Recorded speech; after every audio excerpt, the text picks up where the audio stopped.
Back to another lecture of Dental Pathshala, where we help you understand and learn dentistry better and easier. And this video is a continuation of the express revision course for periodontics.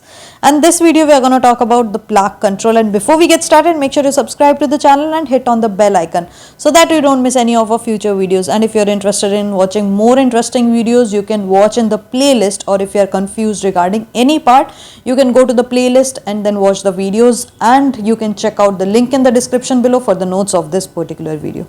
Or if you are interested in reading more notes, you can check out our website www.x2.com.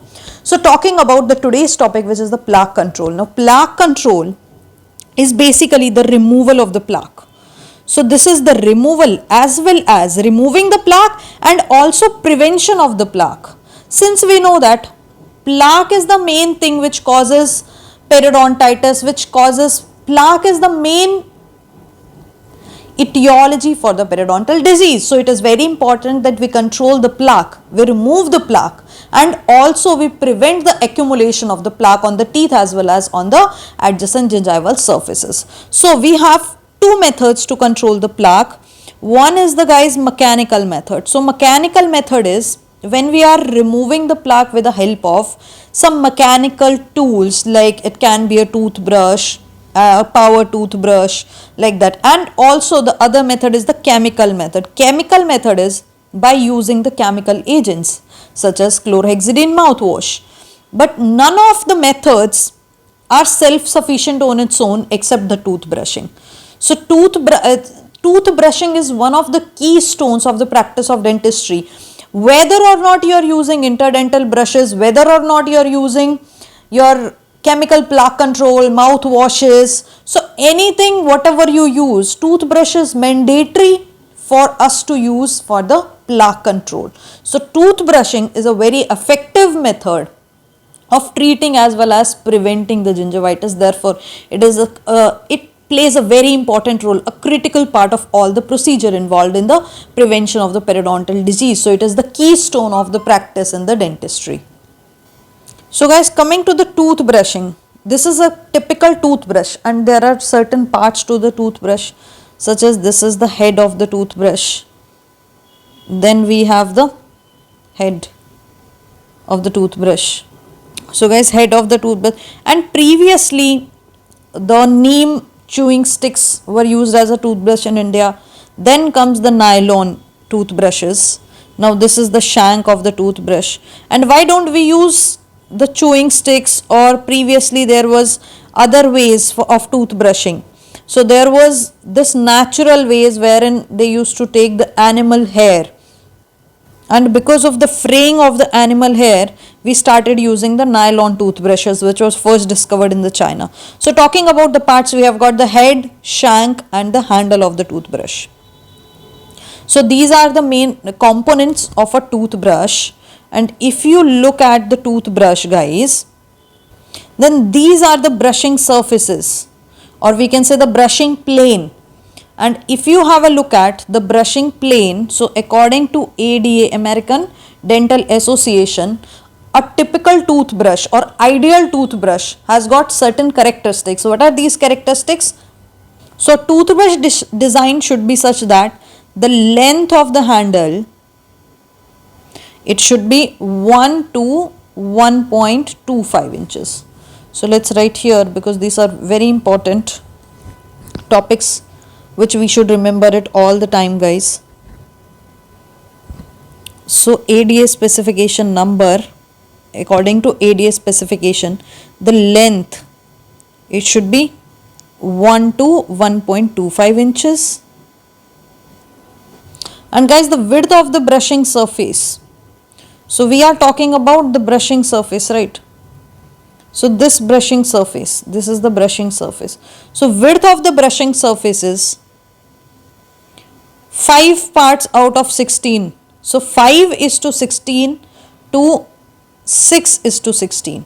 And once you see 5:16, so if you calculate 6:16, it will become 3 and then 8. So it is going to be 3 by 8 inches. So this is the width. Then the number of rows. If you can see here, we have got 1, 2 and 3. Now 1, 2, 3, 4 4. We can see 4 rows here. So the rows in a toothbrush, ideal toothbrush, should be 2 to 4 rows of bristles. And then per row you will see tufts. So there are 5 to 12 tufts. If you can see here in this diagram, guys, then we have got 1, 2, 3, 4, 5, 6, 7, 8, 9, 10, 11. So it should be, the number of tufts should be 5 to 12 per rows. So these are, and certain more like number of bristles per tuft. So there are some bristles. So in a one tuft there are so many bristles, right, like that. So the number of bristles should be 8 to 85 per tuft. So the bristles should be 80 to 85, and then the surface area, it should be 2.54 to 3.2 centimeter. So what we have to remember is for sure the length, which is 1 to 1.25 inches, width, which is 5 by 16 to 3 by 8 inches, which is 5 by 16 to 6 by 16. The number of rows is very easy to remember, 2 to 4. The number of tuft, very easy to remember, is 5 is to 12 tufts. So there are two kind of bristle material. One is the natural, which we have talked about, that previously there was the natural tuft, so which is made up of the hair of animal. So that is the two kinds of bristle material. Bristle material. So we have the natural brushes, wherein the brush is made up of natural products. Then we have the artificial, which is made up of the nylon one, which we use it. So as you can see in this picture is the artificial one. Then guys, 4 rows of brushes, which is basically a multi-tufted brush, contains more bristle. So if a brush has got more bristles, that means it can tolerate more pressure, so without flexing. So that means a multi-tufted brush which has got more bristles is well tolerate to take pressures. So if you take, there is an equation which is the stiffness of the bristle. So the stiffness of a brush or of the bristle is directly proportional to diameter of square divided by length square. So that means more the diameter of the brush, more is the stiffness of the brush, and based on the diameter we can classify the brushes into a soft brush. So soft brushes, which you can say the diameter of the bristle is 0.2 millimeters, or if you take in inches it is going to be 0.007 inches. Then guys, we have the medium brush. So as you know that we say the soft brush is a nice brush to use, right? So let's write it on another page, because this is important thing which we should remember. So these are the diameters of the bristle. So this is the diameter of the bristle, right? So diameter of the bristle, we take it. In one bristle we are talking about diameters of the bristles. So we have the soft one. Soft bristle is 0.2 millimeter of diameter, and if you take in inches it is going to be 0.007 inches. Then we have got the medium brush. Then guys, the medium brush. So the medium brush is 0.3 millimeter diameter, and it is 0.012 inches. Then there is a hard brush, that means which is thicker. So it is 0.4 millimeter. We just have to increase 0.1 millimeter to each, and it is 0.014 inches. So for a routine patient, we say a short brush with a straight or round ended soft or medium nylon brushes can be recommended. But in case if a person is having cervical abrasions, or in case if a person is having recession, we usually recommend the soft bristle brush. Definitely the brush we use plays an important role, but also the dentifrices which we use plays a very important role affecting the abrasion of the teeth. So the cervical abrasion, or we can say the abrasion of the teeth, to a greater degree depend on the dentifrices, as well as it depends on the hardness of the bristle. So very important thing which we have to remember is that here the abrasion of the teeth is due to the dentifrices.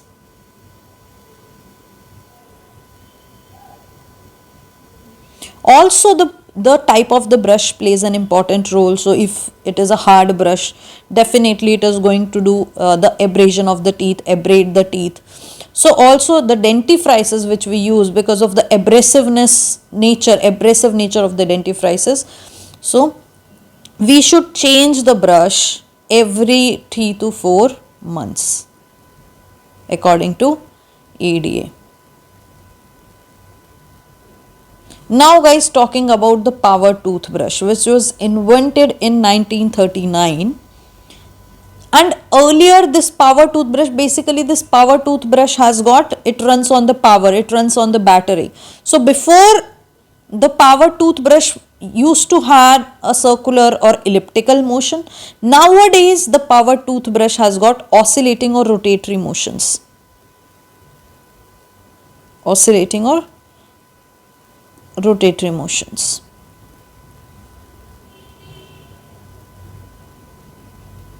Now so many times patient comes and ask me, especially in my family member, that they ask me to use the power toothbrush. I mean, they ask the differences between the manual toothbrush and a power toothbrush. Guys, remember this, that if you are a normal individual, then you don't have to go for the power toothbrush. You can always go for a manual toothbrush. But in people who either are having the orthodontic treatment, or the person is handicapped, or if a person is hospitalized,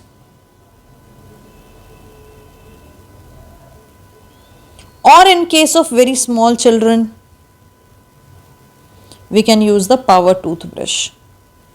Or if an individual has got loss of muscular control, so say for example Parkinson patients, so all these people can use the power toothbrush, wherein they cannot perform well with their musculature, so where they cannot use the manual toothbrush properly, so they can use the power toothbrush. Now guys, talking about the dentifrices.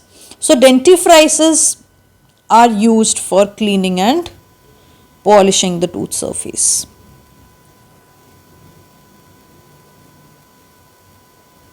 Polishing the tooth surface. And its cleaning effectiveness is related to the composition of the dentifrices. So the dentifrices has got abrasives. Abrasives are the main component which are involved with the abrasion of the teeth. So abrasives, we have calcium carbonate, calcium phosphate. So calcium phosphate, all the one starts from the calcium. So calcium carbonate, calcium phosphate, calcium sulfate, then calcium bicarbonate, all these are the abrasives. Then we have in the dentifrices detergent. So detergents are one starting from the sodium. So we have sodium sulfate, sodium lauryl succinate,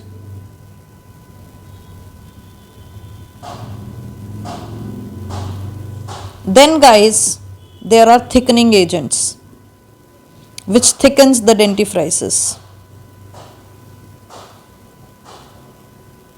The thickening agents. In the thickening agents, we have cellulose, alginate, amylase, carboxymethyl,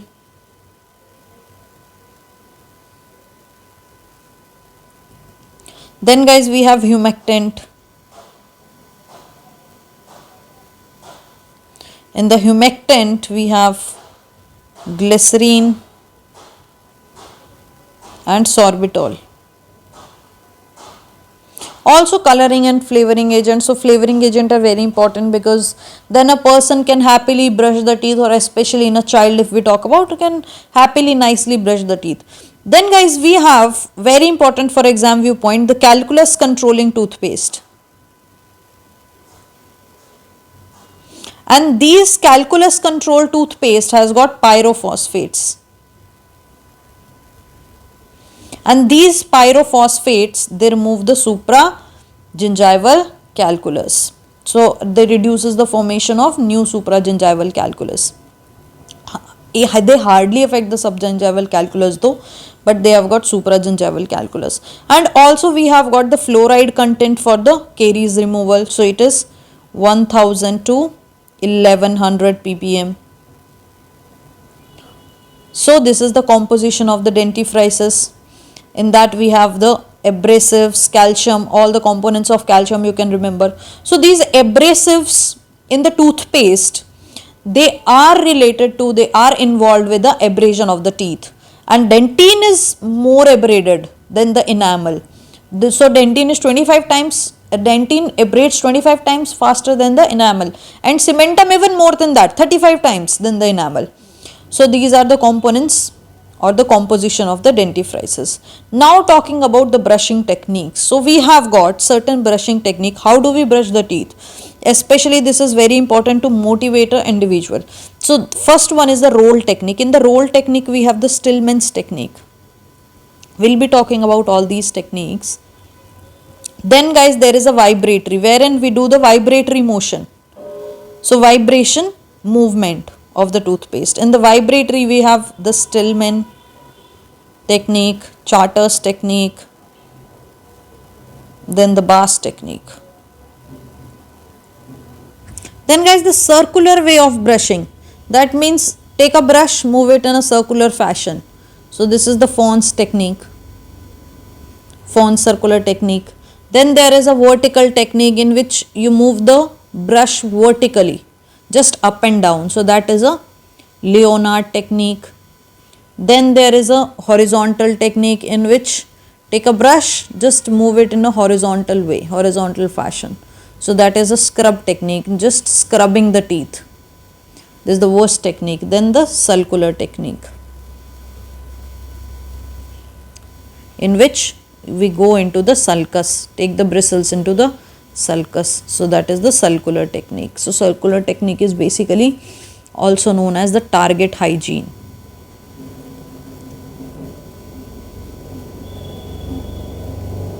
So in the patient who are having a periodontal disease, so there is a vibratory motion to improve the access into the gingival sulcus. So it goes into the gingival sulcus.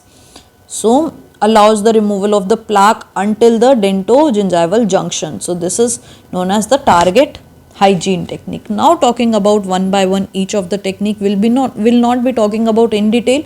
We'll just cover what are these techniques. So Bass technique guys, it is the most used, most effective and widely used, widely accepted technique. And what we do is, if you can see here in the diagram, we take the bristles, now we take the bristles and go up to the gingival margin, up to the gum line. So we take the brush till the 45 degrees. So tilt the brush up till the 45 degrees angle, and then the bristles we take up to the gum line and the tooth surface. So we take 2 to 3 teeth at a time in one shot, and then we go into small circular motion. So 45 degrees angulation, gentle back and forth motion. So we go into the back and forth motion.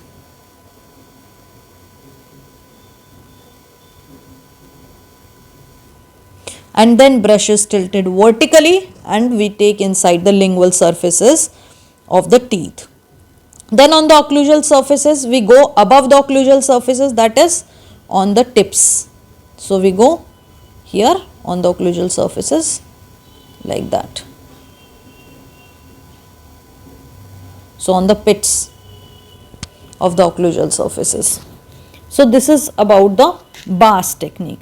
Now the next one we have is the modified bars. What is the difference between a bars and a modified bars? So in the bars technique we have studied that there is a vibratory as well as a circulatory motion. In the modified bars technique there is a vibratory as well as a circulatory as well as there is a sweeping motion, guys. So sweeping motion is we take this brush and then we sweep it out like this. Sweep it out. Always sweep it out like this. So there is a sweeping motion or in case of a modified bars technique. So now coming to the Fones technique. If you can see here, we don't have to brush like that, but this is just a presentation so that you can remember the Fones technique. So just remember a phone is round in shape, no, like that. A phone is a round in shape like that. Remember that? Fones technique, we start in a round circular motion. So we stretch the arms, draw the circles in the air, not like this person, not on the mouth, but we have to draw huge circles in the air. So you have to take huge circles in the air, then reduce the diameter, slowly reducing the diameter of the circles, and then take it in. When you reach to the small circle, then you circle the teeth like this. So suppose these are the teeth.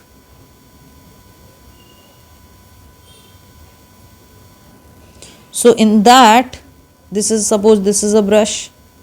Then you take the brush in small circles like this. So guys, in small circles.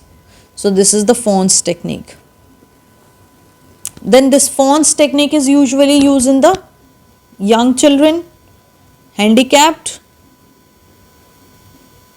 all the people who cannot brush properly, whom we cannot teach the proper brushing technique, who cannot do the modified bars technique. So all these people we teach the Fones technique, which is the circular technique. So all the handicapped children or handicapped people, and in the people where there is a lack of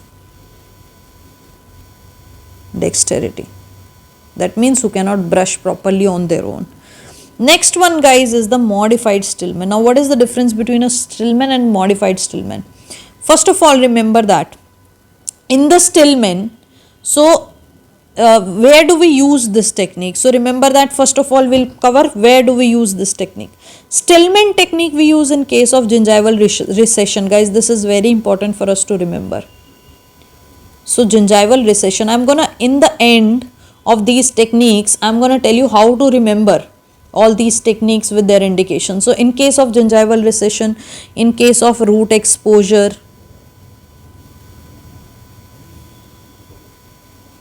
in case if there is a abrasive tissue destruction,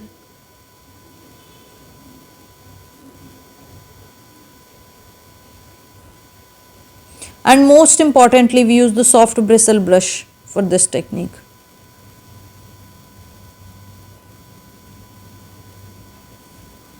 Now how do you use this technique? See, remember that when we are using the Stillman technique, then we are going from the tooth towards the gums. So like that we are going. We'll be covering one more technique wherein we will go from the above. So that is the charter technique. Charter technique is reverse of the modified Stillman. In the charter technique we will take the brush here and we will go from the gum line up till the tooth surface. So there is small difference between the charter as well as between the Stillman technique. So remember that Stillman technique, guys, we are going to go from the tooth surface. So we are going from the tooth surface and going above. We are not covering up to the gum line. See, we are going beyond the gum line. If you can see here, this is the gum line, guys, and we have gone way beyond the gum line. Why we are using this technique is because there is stimulation of the gingival tissues. So there is a slight massage of the tissues which is happening along with this technique, and this is the reason we use the soft bristles brush with this technique. Because if we take the hard brush, then what will happen? There will be injury to the gums. In case of recession, we are worsening this situation if we use the hard bristle brush in case of a Stillman technique. So this is the Stillman technique. Then modified Stillman is we vibrate it and sweep it down. So if only vibration is there, then it is a Stillman technique. Let me write it here. If only vibration is there, then it is only the Stillman technique. If there is a vibratory plus the sweeping,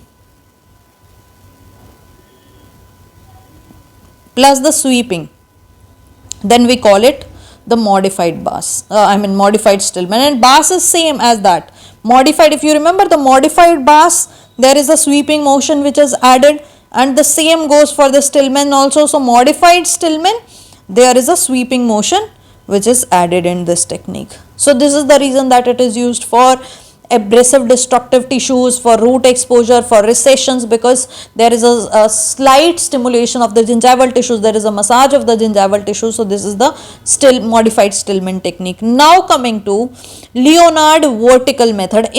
See, as the name suggests, this is a vertical technique, right? So we'll be taking up and down. So like that, up and down. We'll take the brush up and down just in the vertical strokes. So there are just the vertical strokes.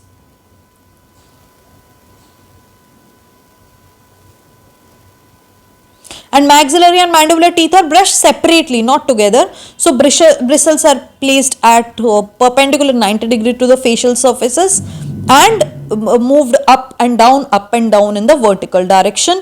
So small children with the primary teeth, this technique can be used.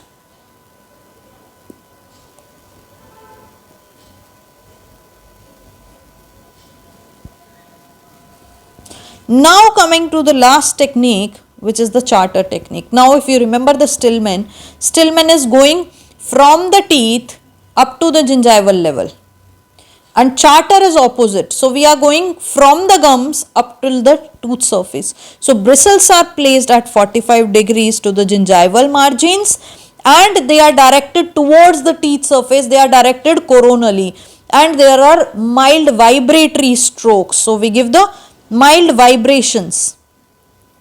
So guys, we give the mild vibratory strokes. So like that are given.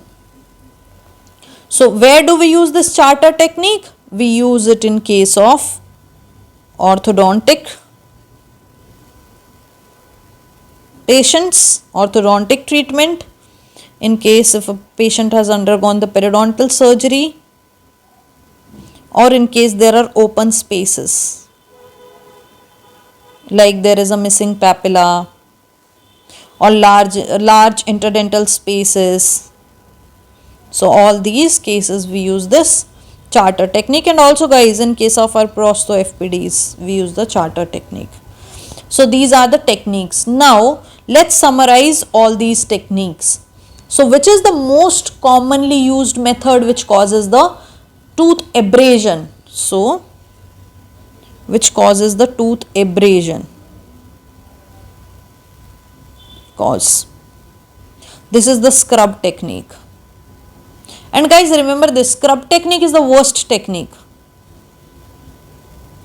It is the worst technique.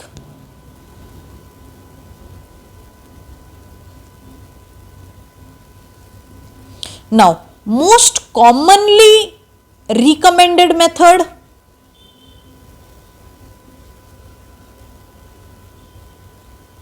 to the patient is, we usually tell the Bass technique, or also known as the sulcular technique, because we are going into the gum line, remember, into the gingival sulcus. Then guys, least effective,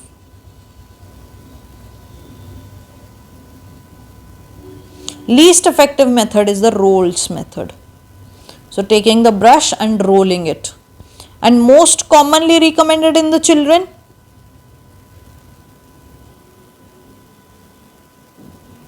which is the Fones technique. Remember, circular. We had a funny guy, right? So Fones technique. Then guys, most commonly recommended after the periodontal surgery. So after a surgery, it is the charter technique. Remember charter technique, just now we have covered that we are going from the gums and placing the toothbrush 45-degree angular from the gums, going it coronally, and mild vibratory strokes we are giving. So it is used in case of periodontal surgery or FPDs or large interdental spaces, or if any missing papilla is there. Then guys, the method which is recommended in the gingival recession, or you can say root exposure.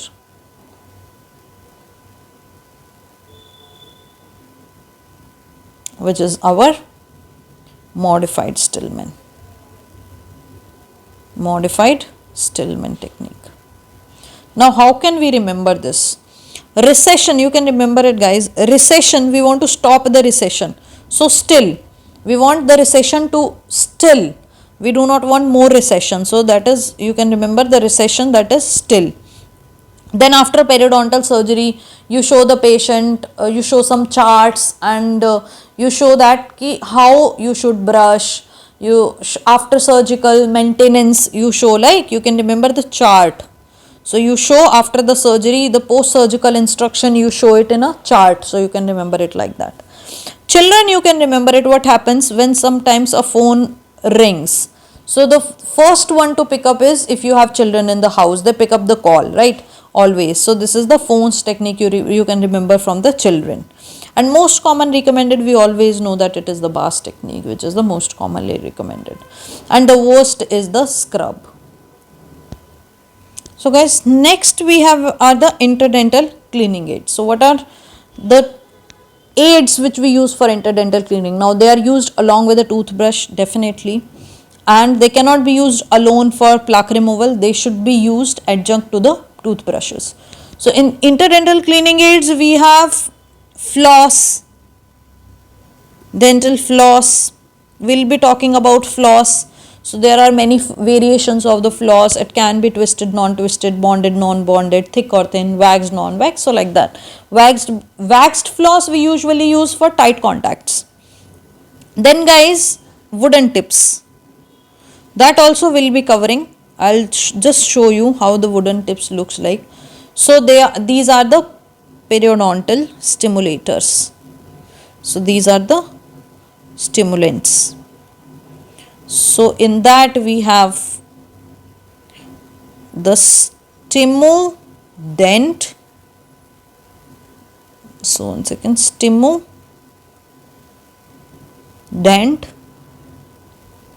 And this Stimudent is limited only to the facial surfaces. When we talk about the anterior tooth region, so we can only use in the facial surfaces of the anterior teeth. Then we have the perio aid. So this is a wooden tip, or we can say the interdental cleaning aid.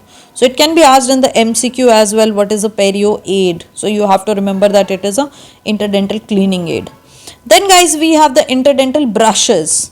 So interdental brushes we can use for large areas. So any irregular large area is present, large interdental space is present, or suppose in case of furcation area. So suppose if there is a through and through furcation, we'll cover furcation area. Suppose this is a tooth surface, and then when the furcation area is through and through, so you can pass the probe, so you can pass anything. So in that case guys, we use this interdental brushes. I'll just show you how these interdental brushes are. So like that we can use this. If you have seen the brushes, we use it to clean the bottle. So like that, the small kind of the same brush is the interdental brush. And then the interdental cleaners.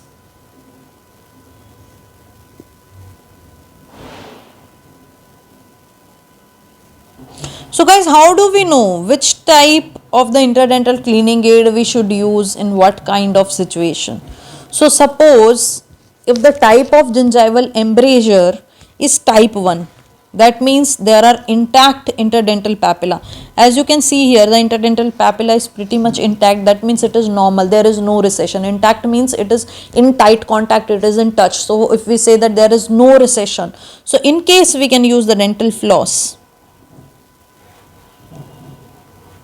And if there is a very tight contact, tight proximal contact, we use the waxed floss. Guys, in case there are type 2 gingival embrasures, so that is the moderate recession, moderate papillary recession.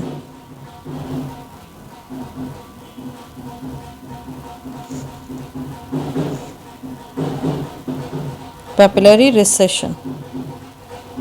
So in case of there is a moderate papillary recession, we use these interdental brushes. So if you can see here, these are the interdental brushes.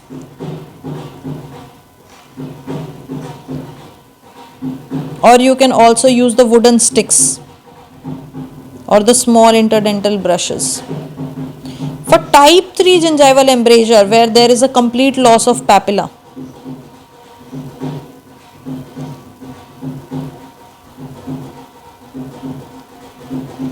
in that case, we use this single tufted brushes. So you can also call it uni-tufted brushes. If you can see here, these are the brush, but there is only one tuft in this brush. So if you remember the type of brush we have already covered in the brush, there are some 2 to 4 rows, and in that rows we have 80 to 85 tufts, like that there are tufts in the brush, right? So these are just the single tufted. So these are uni-tufted brushes. So based on the type of the embrasure we have, we can see that which kind of interdental cleaning aid we should use. So guys, talking about the dental floss. So dental floss was discovered by Levi Spear Palmley, and he was the father of oral hygiene.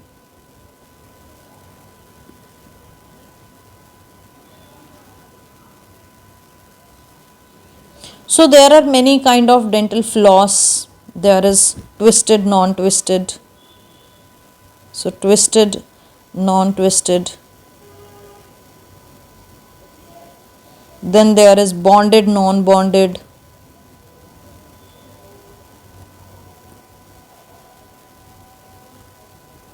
Then waxed, non-waxed.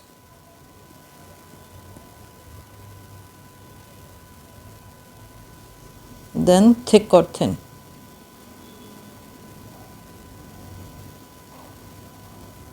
So usually we take a floss length of 12 to 18 inches, which is sufficient to floss. Also you can use these floss holders. So the people who cannot floss on their own, they can also use the floss holder, but the drawback is that it can sometimes impinge into the gingiva because it cannot go into the contours of the tooth surface so properly. So there can be injury to the gingiva. So people can also use the floss holders. So guys, next one in the picture we have is the wooden stick. So these are the wood sticks. So these are a kind of triangular, if you can see here, these are a kind of triangular. So these are some triangular wedges like a wood sticks. And the wood they are made up of, these are the soft wood. Otherwise, they will hurt the gingiva. So these soft woods, they go into the interdental area and then they clean the plaque into the interdental areas. So these wood sticks are usually used in case of posterior tooth areas. So in case interdental areas in the posterior teeth, we use these wood sticks. So even in case if a person is having a normal dentition, these wood sticks can in fact depress the gingival margin, go 2 to 3 millimeters subgingivally and clean it. Next one guys we have is the tongue cleaners. So tongue cleaners, to clean the tongue, people also use brushes. We should use the tongue cleaner. So the tongue cleaner goes on to the dorsum surface of the tongue and they cleans all the microorganisms which are living and happily enjoying there. So tongue brushing should be associated, should be included as a part of a daily home oral hygiene routine. So along with the toothbrushing, flossing, so teeth should be cleaned regularly every day, every time with the use of tongue cleaners. Even though brush can also be used for cleaning the tongue, but what happens if we use the brush? There is a gag reflex which is associated with the use of brush when we are brushing, when we are tongue cleaning with the help of a brush. So we have the modern tongue scraper instruments which are usually long strip of plastic ribbon. So they are held with the hands and used to clean the tongue. So next one guys, we have the gingival massage. Now gingival massage, if you remember in the complete denture also we have covered that we asked whenever a person or a patient is undergoing a complete denture, so for a complete denture treatment, within the treatments we ask the patient to massage the gingiva with some ghee or some oil and with the help of fingers. So fingers are the best stimulator for the gingival massage. It can also be done with the help of a toothbrush or interdental cleaner. So what happens when we are massaging the gingiva? See, in case of a recession, it may not help you with the help of gingival massage. It may not recover the recession tissues, but in case of a normal tissue, normal gingiva, we can also massage the gingiva and it will increase the thickness of the epithelium, keratinization of the epithelium, mitotic activity of the epithelium. So basically help in recovering a normal architecture of the gingival tissues. So we can also use fingertips, rubber tips, stimulators and toothbrushes for the massage of the gingiva. So next, coming to the oral irrigant. So oral irrigation.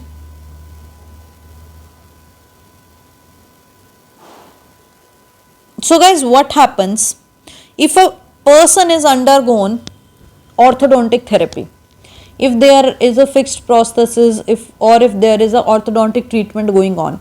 So in that case, it is very difficult to remove the plaque because it is very difficult to brush the teeth effectively in order to remove all the plaque. So also nowadays there are so many oral irrigators we have in the market. So these are some jet sprays which go inside and they clean. It is just like some water spray, so which removes all the plaque which is accumulated, and we use it in case if there is any orthodontic treatment going on, or if there is any fixed prosthesis, or if a person has undergone some kind of surgery or anything wherein the person cannot brush properly. So there we use the oral irrigation devices. So guys, now coming to the chemical methods. In the chemical methods we have so many agents, but we'll be talking only about the chlorhexidine because which is important for us for exam viewpoint. So chlorhexidine, the recommended concentration is 0.2% and the minimum, this is the recommended. The minimum concentration we use it is 0.12%. This is the minimum concentration dose. So what happens? See, if you think that only chlorhexidine mouthwash can remove the plaque, you don't have to brush, that doesn't happen like that. So you have to brush your teeth. Along with that, you can use the chemical plaque control methods like the chlorhexidine mouthwash. So this chlorhexidine, it has got chlorhexidine gluconate, which inhibit the bacteria, both the gram positive as well as the gram negative. So this chlorhexidine gluconate, we rinse the mouth with 10 ml solution of 0.2% of chlorhexidine gluconate.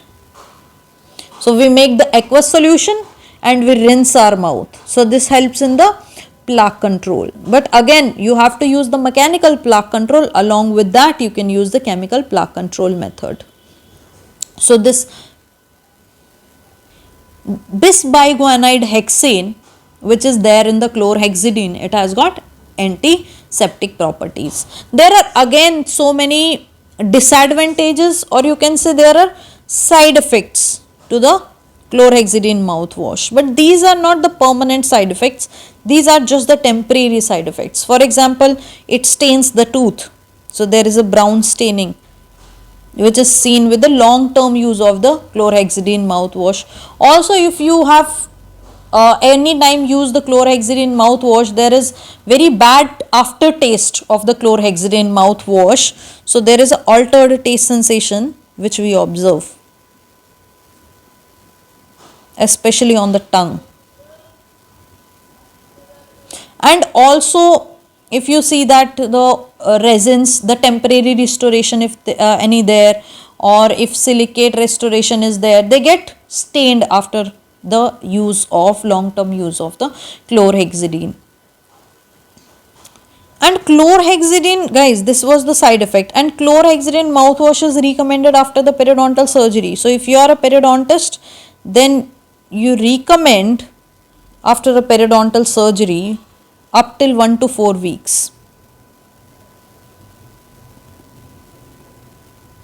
So after a periodontal surgery, we recommend to use the chlorhexidine mouthwash. And if you remember, we have studied that in case of acute necrotizing ulcerative gingivitis, NUG, we also ask the patient to use the chlorhexidine mouthwash. So chlorhexidine mouthwash is basically a chemical method of plaque control which is antiseptic, so that is used in several cases. And the aftertaste is bad, so we can also use the essential oil or the phenol mouthwashes for the improved version of the taste. So guys, I'm going to tell you two interesting points the end of the video. So the sodium benzoate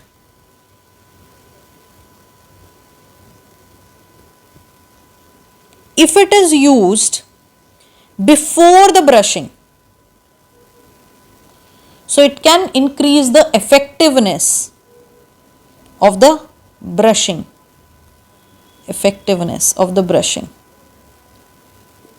And also one more thing, if you want to motivate a patient or an individual for plaque control, then you can also use the disclosing agents that will also cover in the pharmacology. So these disclosing agents, these are some kind of solutions, or they can come in the wafer form also. So they stains the bacterial deposit which are there in the tooth, and then you can show it to the individual that these are the stains you have got, see. So you can motivate or educate the patient to improve the plaque control. So these can be a tool for improving the plaque control. So this is guys about the plaque control. Hope guys you have enjoyed the video, and if you have enjoyed the video, then give it a thumbs up. Also comment in the comment section below, because this motivates me to put more videos for you. And if you are interested in reading the notes of this particular video, then you can check out the link in the description box below. You can support us on Paytm as well as on PayPal to make free videos for you guys and to make free notes. So guys, till then, keep reading, keep learning, stay motivated. I will see you soon in the next video.